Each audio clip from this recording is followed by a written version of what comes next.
viewers. In today's video, I will be discussing 3 to 4 possible outcomes when you go for your US visa interview in a US embassy or a consulate. So, number one outcome, you go for a visa interview and the consular officer or visa officer approves your visa and tell you that your visa has been approved, and after a few days you get your passport with visa issued. Yeah, well done, congratulations.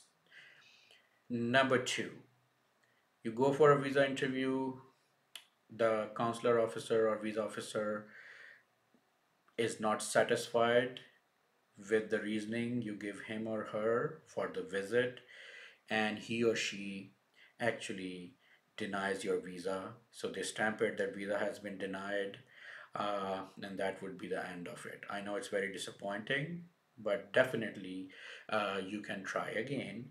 And for the people who apply for the US visit visa on the basis of steps exam, again, if you, the most common causes of denials are that you have not taken USMLE exams at all and you are trying to go for rotations. So try to take your exams, try to be CFMG certified before you apply for rotations. Again, you can also apply on the basis of step 3, and for that you have to of course be CMD certified, and then you have to have registered with FSMB. So that would be the best scenario for you to apply for USMLE step 3, because that exam only can take place within USA. Now the third scenario is that after the visa interview, the consular officer or visa officer tells you that he or she needs more information in order to decide whether to grant you visa or not. So they are putting your case under administrative processing, and they give you a 221G slip. Now this slip can be of various color: white, pink, blue, gray, and we will be talking more about administrative processing in the later half of that video. Uh, the fourth outcome possible scenario is that the visa officer actually tells you that your visa has been approved and you should get your passport within 3 to 7 business days, and you go home either that day or the next day.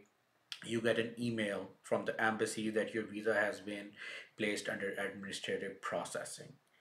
So let's talk a little bit more about administrative processing. So administrative processing basically are of two types. So one type is that during the interview, the consular officer or visa officer, he or she, they are not completely satisfied that you should be granted a visa. So they need actually more time to maybe, let's say, talk to your employer, or maybe to authenticate some of the documents you are showing. So then in that case, they would put your case under administrative processing. The second type of administrative processing is from the State Department, Washington, D.C. itself. That is what we usually call security clearance, or the back end processing as well, that either your name hits a certain database, like for example, there's a Khan, Muhammad, Osama in your name, and your name is similar to some of the known terrorists, or it's included in the watch list. So then State Department would need some time to make sure that you are not that person. Sometimes they would transfer your case to security agencies, and then they would take their sweet time in order to clear you. Some people from certain countries, and I'll show you the list, are the chances of their case going to administrative processing is high. Again, it depends upon the people belonging to certain fields. So their chances of going into administrative processing are higher. Now, what can we do if the case goes to administrative processing? The simple answer is there's nothing much we can do. The duration depends upon a few days. In the first case, if the visa officer puts it, usually it gets resolved soon, within few days or few weeks. But in the second case, if it is from the State Department, it can take actually several weeks or even several months. For people applying for B1, B2, it can even take more than 1 year. And they can do it to anyone. I mean, I was subjected to administrative processing during third year of my residency, and then after I finished my residency, they had my social security and everything. Even then, they took that much of amount of time, and I had been granted US visa 4 to 5 times prior to that. So there is nothing that specifically we can predict. If we have all the documentation, if we have not overstayed, these are some things that can help, but again, there is no guarantee.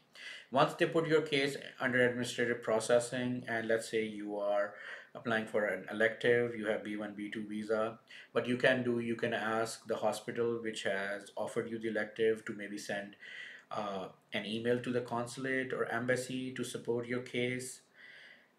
In second scenario, if it's a J1 or F1 visa, in F1 visa you can ask the university where you have gotten admission to send a supporting letter. In J1 visa for residency or H1 visa for residency, the best thing would be to tell your program right away, do not hide, and ask them to support your case. They can also send a letter to the embassy that can be helpful.